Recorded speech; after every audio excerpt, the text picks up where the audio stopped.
Have you always wanted to camp, but you're maybe feeling a bit scared to do it on your own? I thought what we'd talk about today is just some of the myths associated with camping on your own. I have only got about 2 kilometres to go into my campsite tonight. I'm a bit later than ideal. The sun, there's a mountain beside me, so the sun's going to go down behind the mountain. So I hope to get there in plenty of time to be able to put my tent up and have my dinner. It's okay to be scared. There's actually nothing wrong with being scared your first few times camping alone. And the more you camp alone, the easier it's going to be to overcome that fear. But you may find that while you're not actually afraid, you just don't like camping alone. And that's all right. So the sun seems to be dropping pretty quick down below the hill. So I'm hoping if I can get to the campsite and have enough time before it's dark, just to obviously set up tent and make my dinner, then I'll be all good. As long as I get my cup of tea.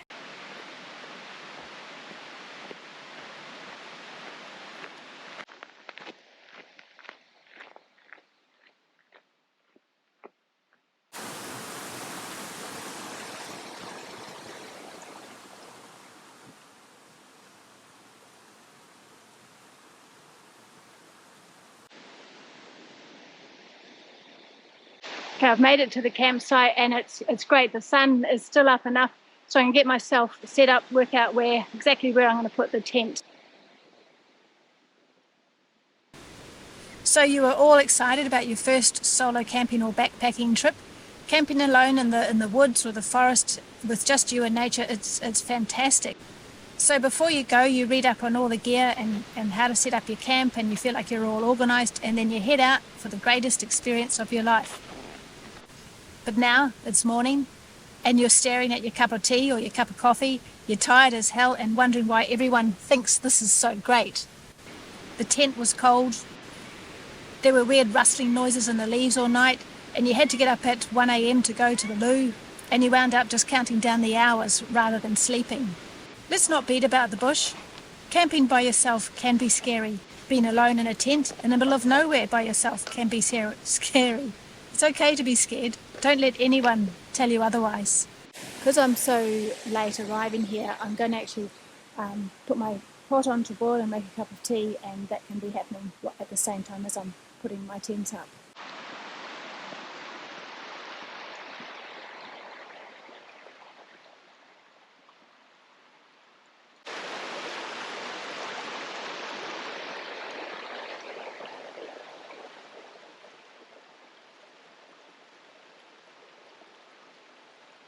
And regardless of whether you're camping with people or on your own, you need to be able to manage as if you are camping solo, because even in a group, emergencies can come up and your whole group might need to split up for one reason or another, and you need to be able to navigate back to your car or out to help top of a mountain, wherever that might be. And if one of the group's injured and the others go for help, are you able to stay at the camp and help that person keep the fire going if there's a fire, or just, keep that person warm?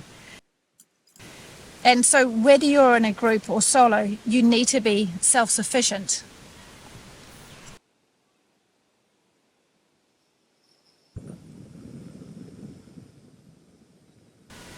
There can be an assumption that being in a group is safer than being on your own, but that's not necessarily true. Within a group, there can be people with differing abilities as to what they're used to with camping and backpacking, and they might actually put you in a position and make some choices that you wouldn't have made yourself. So you've always got to be able to be reliant on your own decisions and do the things that you feel that you're comfortable with, and not push yourself unnecessarily just because others in the group think, let's take this shortcut. Don't worry about the fact that it's an unmarked track. You just got to stay comfortable and speak up in those instances. The other thing with being in a group as well, you might be relying on other people to pack some of the things you need. So you might think, well, someone else is going to bring the lighter or the extra gas or the sticky plasters, all that kind of gear. But again, you need to pack as though you're going out solo, just so you're sure that you do have all those things, and in the instance that someone else might forget something, or if there is an emergency and you end up separated. You might think that the other campers are looking at you if you're camping somewhere where there are other people about, but they're not. When you first arrive, of course, people are going to glance up and see who's coming, but really they're probably just sussing out if you're going to be the noisy one in the campsite and if there's anything they need to be aware of. And they're also interested in what your gear is. Backpackers and campers love looking at new gear, and if you've got something that they've not seen before, quite likely they're going to wander over and say hello. And you probably do this yourself. If you're already at a camp and someone new comes in, you do tend to watch as they put up the tent, but you're not doing that, with a sense of causing any intrusion. You're just curious, and it'll be the same with other people. They'll soon go back to doing what they're doing. And this is something I really feel myself, because I'm a vlogger. I put cameras up, and so that really gets people's curiosity going.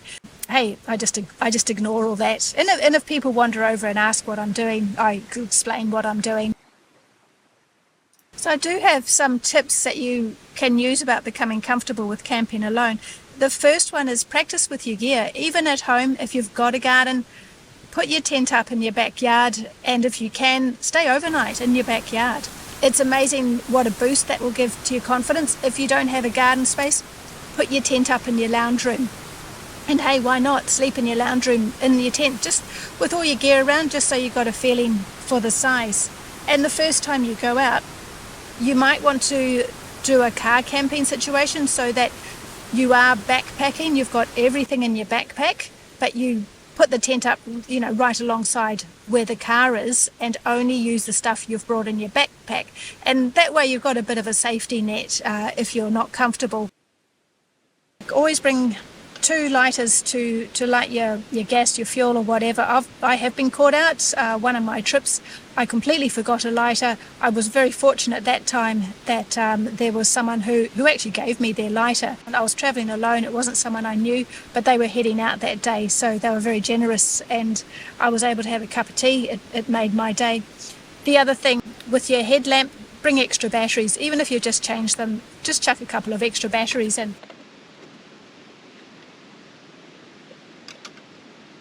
There's a tiny slither of moon has just come up.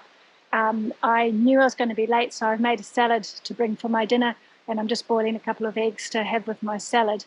And it's lovely here. I'm just starting to feel really, really, really relaxed. The constant sound of the water, which is right beside me. But it's a lovely camp, this one. I'm so pleased I came.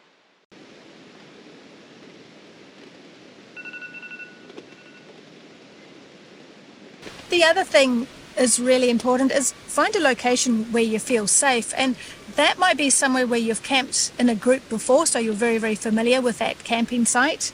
There's this whole thing about pushing ourselves to do something crazy just to prove that we can get out of our comfort zone, and I talk about that a little bit as well, but that's actually ridiculous. While you want to sort of push yourself and conquer new things, you can do it in your way. We've all got different levels of comfort. You've got nothing to prove to anybody. You're awesome just the way you are right now. For me, heading into the outdoors is about getting to where the cell signal isn't, getting completely offline, and just enjoying the great views and the sights around. And I love it if it's a starry night, there's no light pollution there, and I can just lie back and look at the stars and listen to the sounds that are all around me. Just the natural sounds of the bush, the birds settling down at night time. When it comes to picking your location, I've got a few ideas. If you're going to do car camping, consider where that's going to be, what you'll be most comfortable with. If you are going to go backpacking and you want to hike into a location, again, pick something. There's maybe just 1 or 2 kilometres from where your car is. You might choose a popular location, one where you know there'll be other groups, maybe families there camping as well.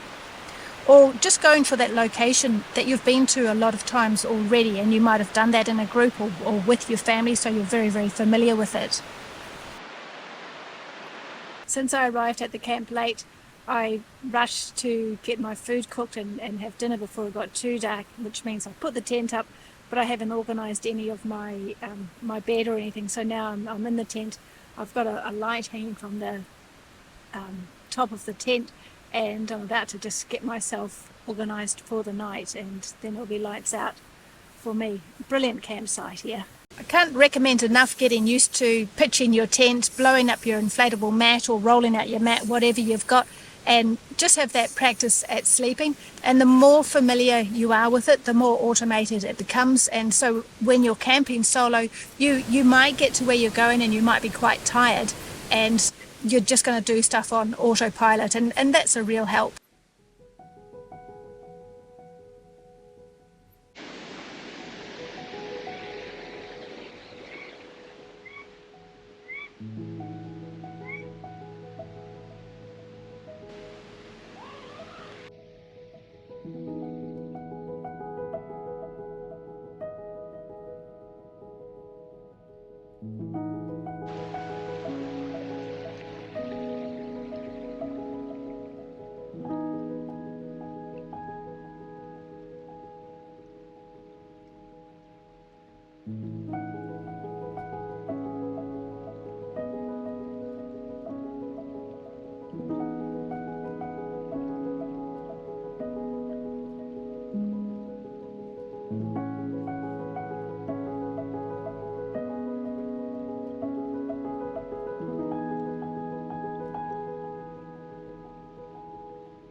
There's a couple of spits of rain just as I was making my breakfast, so I moved it all under the bush line to make it, but there's plenty of blue sky up there, and I think it's actually going to be a beautiful day.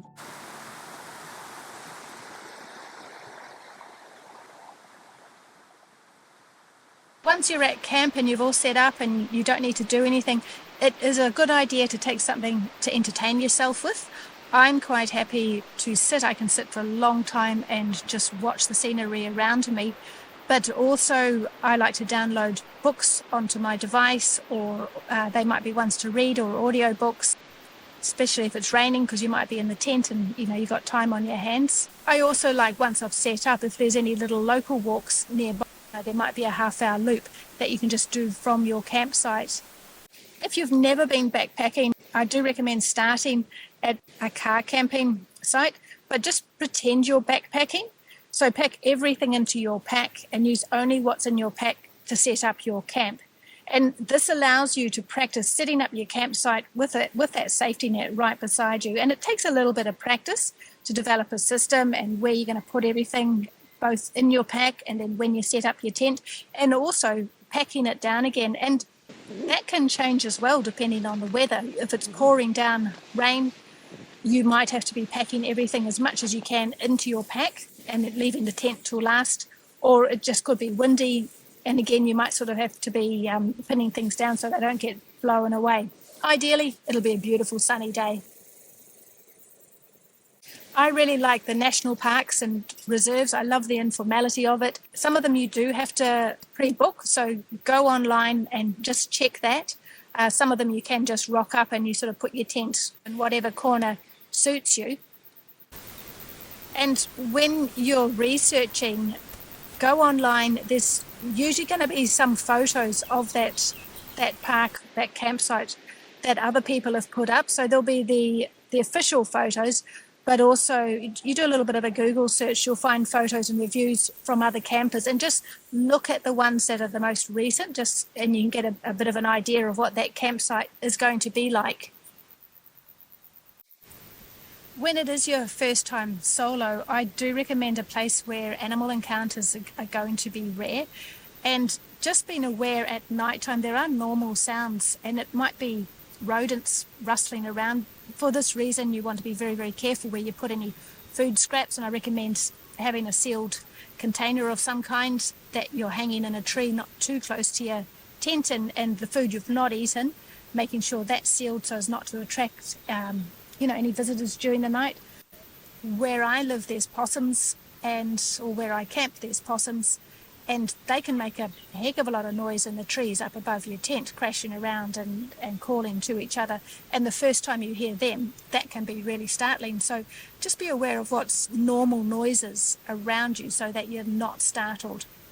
My final thoughts about camping alone is, as you're gaining confidence, different scenarios will arise, and one might be you're confident and capable, you know you can do it, but you absolutely hate it, and that's perfectly fine. You've tried it out and you have decided you just prefer to be with other people. Another scenario is some places are okay, you're happy to go there alone, but then there's other places you prefer to be in a group. Again, that's all good information, and there's nothing wrong with feeling that way. The third scenario is you don't mind it, but you just don't find it fun. You'd rather be with other people. You'd prefer that. You'd prefer that company along. Again, there's nothing wrong with it. Or you might find you absolutely love it and you just can't wait to get out there, the following weekend or whenever it is you're able. And if you do choose to camp in a group and that's your preferred way of camping, I still recommend just on occasion get out there on your own, just to keep your own confidence and your own skills sharp. And in the end, it doesn't matter what kind of camper you are, or backpacker or outdoors person. It doesn't matter at all, just as long as you're getting out there and you're just having fun. That's the main thing.